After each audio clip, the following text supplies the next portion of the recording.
Akhir-akhir ini istilah child grooming lagi banyak banget nih diperbincangkan. Nah, yang jadi pertanyaan, apakah kita benar-benar memahami bahayanya atau justru malah menormalisasikannya? Karena ternyata masih banyak yang salah kaprah membedakan yang mana child grooming dan yang mana hubungan beda usia. Biar nggak salah paham, sini, tak kasih paham.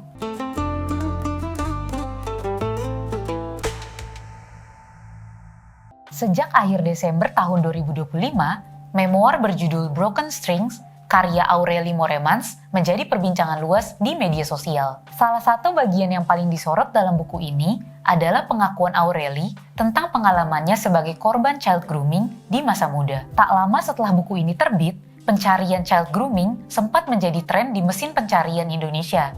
Bahkan, beberapa orang banyak yang menanyakan apa sih child grooming itu di media sosial. Hal ini secara tidak langsung menunjukkan banyak dari masyarakat kita yang masih belum aware baik dengan bahaya child grooming atau bahkan dengan definisi child grooming itu sendiri.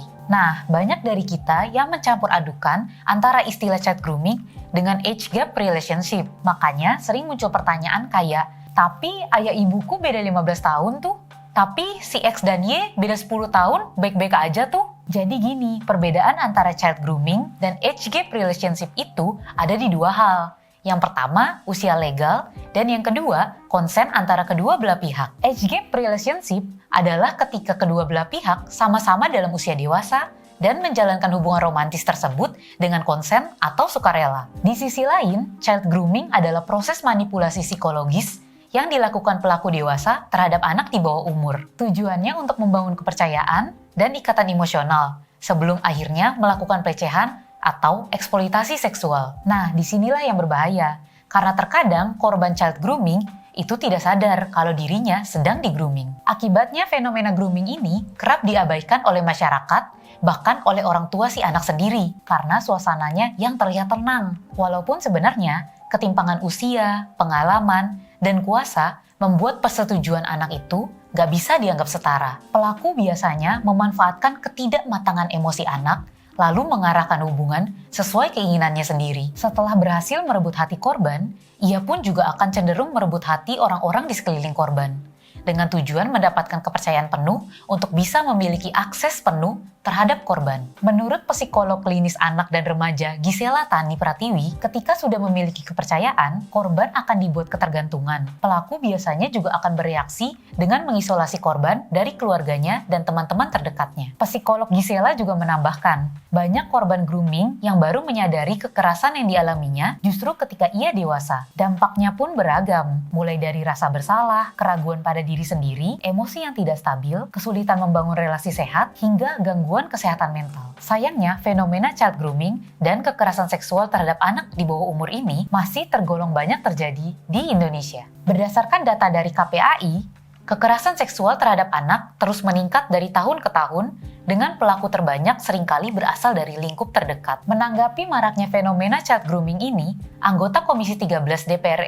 RI, fraksi PDIP, Rieke Diah Pitaloka, mengaku khawatir terhadap adanya upaya normalisasi kekerasan seksual terhadap anak. Rieke juga mensinyalir ada pihak-pihak atau keyakinan tertentu yang membenarkan praktik tersebut. Kita yang ada di dalam posisi harusnya bersuara, harusnya memberikan proteksi, kita diam. Saya belum mendengar ada suara dari Komnas HAM dan Komnas Perempuan secara utuh, secara serius terhadap kasus ini. Ini bukan masalah yang saya kira sudah menjadi perhatian internasional. Tadinya ada 2 buku, yang versi Inggris dan juga versi Indonesia. Lalu child grooming ini bukan tindak pidana yang berdiri sendiri, melainkan modus operandi. Prosesnya sistematis ketika pelaku atau groomer membangun kedekatan emosional, kepercayaan, dan ketergantungan pada anak atau remaja. Tujuan akhir adalah kekerasan atau eksploitasi seksual. Maaf pimpinan, saya agak emosional ya, karena ini bisa terjadi loh pada anak-anak kita begitu, atau pada masa depan. Senada dengan Rieke, Menteri Pemberdayaan Perempuan dan Perlindungan Anak Arifah Fauzi juga sangat menekankan pentingnya kesadaran masyarakat terhadap bahaya child grooming sebagai langkah awal preventif. Penyebaran awareness di masyarakat ini menjadi penting, karena negara masih cenderung lebih reaktif daripada preventif jika berhadapan dengan kasus child grooming seperti ini.